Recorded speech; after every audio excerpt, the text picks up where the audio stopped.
जय जय श्री राधे श्याम। आज हम माघ मास के 18वें अध्याय की कथा करेंगे। कांचन मालिनी ने कहा, हे राक्षस, मैंने तुम्हारे पूछने पर यह इतिहास तुझे सुना दिया है। अब मेरी शंका मिटाने को तुम भी अपना पूर्व इतिहास सुनाओ। किस पापी कर्म के प्रभाव से तुमको यह भयंकर योनि प्राप्त हुई है। तब राक्षस ने कहा, हे सुबगे, तेरा वृत्तांत बड़ा ही सुंदर और पापों को नष्ट करने वाला है। उसे सुनकर मेरे मन को बड़ी शांति प्राप्त हुई है। हे सुलोचने, वास्तव में तूने मुझे वह कल्याणकारी मार्ग बताया है जिसका बदला मैं नहीं दे सकता।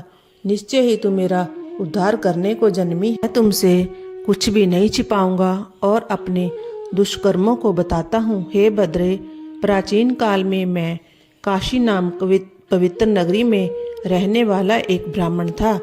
मैं उत्तम कुल में जन्मा था। मुझे वेद का अनंत ज्ञान था। अतः उस नगरी में मेरी बौद्ध प्रतिष्ठा थी। इतना ज्ञानी और विद्वान होते हुए भी मेरी बुद्धि खराब हो गई। लोभ के वशीभूत होकर मैंने नीच कर्म प्रारंभ कर दिए। मैंने दुराचारी राजा, शूद्रों एवं वैश्यों के दुष्ट दान लेने आरंभ कर दिए। अनेकों बार कुतिसत्य, निषिद्ध, गृतिग्रह दान लेता रहा। यहाँ तक लोभ में पड़कर मैं चंडाल तक का दान लेने लगा। लोभी प्रवृत्ति के कारण मैंने वे सभी पाप कर डाले जिनको करना कोई पसंद नहीं कर सकता। हे देवी, तीर्थों का प्रभाव भी अनोखा है। जहाँ तीर्थ समस्त पापों का सत्कर्म करने पर नष्ट कर देता है, वहीं तीर्थ पाप करने पर पाप कार्यों को कई गुना बढ़ाता भी है। तीर्थ में किया छोटा सा पाप भी पर्वत के समान भयंकर हो जाता है। तब भयंकर पापों का तो कहना ही क्या है। उन पापों को करते हुए ही काशी में मेरी मृत्यु हो गई। काशी क्षेत्र के प्रभाव से मुझे नरक तो नहीं मिला, क्योंकि अभिमुक्त क्षेत्रों में मृत्यु पाने वाले नरक की यातना से तो बचे रहते हैं, परंतु पाप बार ज्यों का त्यों बना रहता है। उसी प्रकार मैं नरक में न जाकर इस पर्वत पर कुरूप राक्षस योनि को प्राप्त हुआ हूँ। इस योनि में आने से पहले मुझे 2 बार गिद्ध और 3 बार सांप और 1 बार विष्टा आहारी वराह बनना पड़ा है। तब इस 10वें जन्म में मैं राक्षस बना हूँ। इन योनियों को पार करने में मुझे सहस्त्रों वर्ष लगे हैं, परंतु अब तक मुझे अपने उद्धार का कोई मार्ग नहीं मिला। इस भयंकर राक्षस योनि को पाकर भी मैंने कैसे पाप नहीं किए हैं। मैंने इस स्थान से 3 योजन के घेरे में कोई जीव जीवित नहीं रहने दिया है। जो मिला उसे ही मार डाला। सहस्त्रों निरपराध जीवों की हत्या कर डाली है। इन्हीं पापों के कारण मेरा मन जलता रहता है। आज तुम्हारे दर्शन करके मुझे शांति मिली है। तीर्थ का फल समय पर प्राप्त होता है, परंतु सज्जन के दर्शन मात्र से तुरंत लाभ होता है। हे देवी, मैंने अपने चरित्र को स्पष्ट रूप से तुमसे कह दिया है। सज्जन दूसरों के दुख में दुखी होते हैं। आप ही मेरे उद्धार का मार्ग बताएं। मैं इसी चिंता में पड़ा रहता हूँ कि मेरे कष्टों का अंत कैसे होगा। मैं तो इतना ही जानता हूँ कि सज्जन पुरुषों की सहायता से मुझ जैसे पाप आत्मा पर भी निस्तार होगा। आप ही मेरे उद्धार का मार्ग बताएं ताकि इस योनि से छुटकारा मिले। दत्तात्रेय जी ने कहा, हे राजन, उस राक्षस के उन वचनों को श्रवण कर कांचन मालिनी का हृदय दया से भर गया। उसने विचार करने के बाद उससे कहा, हे दैत्यराज, तुम चिंता मत करो, मैं तुम्हारी मुक्ति का उपाय करूंगी। मैंने अनेकों वर्षों से विधि पूर्वक माघ स्नान किए हैं। प्रयागराज पर मेरी अगाध श्रद्धा है। त्रिवेणी स्नान मुझे अपने प्राणों से भी प्रिय है। श्रद्धा पूर्वक मैंने त्रिवेणी के जल में स्नान करके धर्म के मर्म को समझा भी है।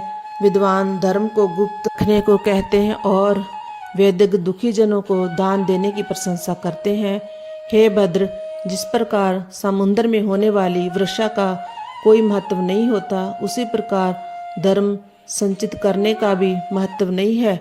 यदि मेरे धर्म से तेरा उद्धार हो सकता है तो मैं उसे सहर्ष देने को तैयार हूँ। इतना कहकर उस अप्सरा ने अपने गीले वस्त्र निचोड़कर अपने हाथों में वह जल लेकर अपने माघ स्नान का पुण्य उस बूढ़े राक्षस को दे दिया। हे राजन, माघ स्नान चमत्कारी प्रभाव को सुनो। कंचन मालिनी के पुण्य के प्राप्त होते ही उस राक्षस ने देह त्याग दी। प्रसन्न मुख वह जब विमान में चढ़ा तो समस्त दिशाएं ज्योतिमान हो उठी। उस समय वह आकाश में दूसरे सूर्य के समान प्रतीत हो रहा था।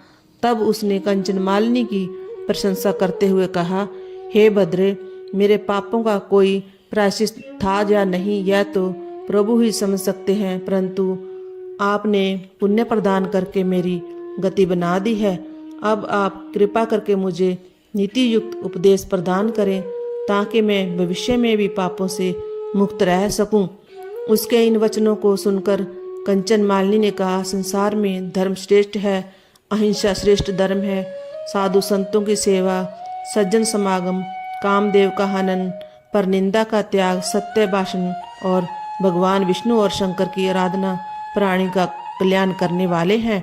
माया ममता का त्याग कर संसार को नाशवान समझकर जीवन यापन करने वाले प्राणी योग में प्रीति लगाते हैं, उससे ही उनका कल्याण होता है। जो भी इन बातों का पालन करता है उसका ही जीवन सफल होता है। हे राक्षस, प्रभु प्रताप से तुमको दिव्य देह प्राप्त हुई है और तुम स्वर्ग को जा रहे हो। प्रभु तुमको सद्बुद्धि प्रदान करें। इस उपदेश को ग्रहण कर दिव्य शरीर धारण करने वाला वह राक्षस स्वर्ग को जाते समय बोला, हे कल्याणी, तुम्हारा सदैव कल्याण हो। प्रभु तुम पर प्रसन्न रहें। सूर्य और चंद्र का आकाश में जब तक तेज है तब तक तेरी कीर्ति अमर रहे। देवी पार्वती के चरणों में तेरी प्रीति अखंड रहे और भगवान शिव के परम पवित्र शिवलोक में तेरा स्थान बना रहे। हे माता, तेरी बुद्धि निर्मल रहे। धर्म, तप, उपकार, दया तेरे आभूषण हो और दीन दुखी जन तेरी सहायता का लाभ उठाते रहें। इस तरह के वचन कह और कंचन मालिनी को प्रणाम करके वह राक्षस स्वर्ग को चला गया। तब देव कन्याओं ने हर्षित हो कंचन मालिनी पर पुष्प वर्षा की, उसको आशीर्वाद देते हुए बोली, हे भद्रे, तूने राक्षस पर दया करके उसे मुक्ति दिलाने में अपने अद्भुत कार्य का परिचय दिया है। तब हर्षित हो कंचन मालिनी अपने लोक को गई। जो भी प्राणी इस श्रेष्ठ संवाद को सुनता अथवा पढ़ता है वह राक्षस के भय से मुक्त रहता है। इस प्रकार कथा का 18वां अध्याय समाप्त हुआ। जय जय श्री राधे श्याम।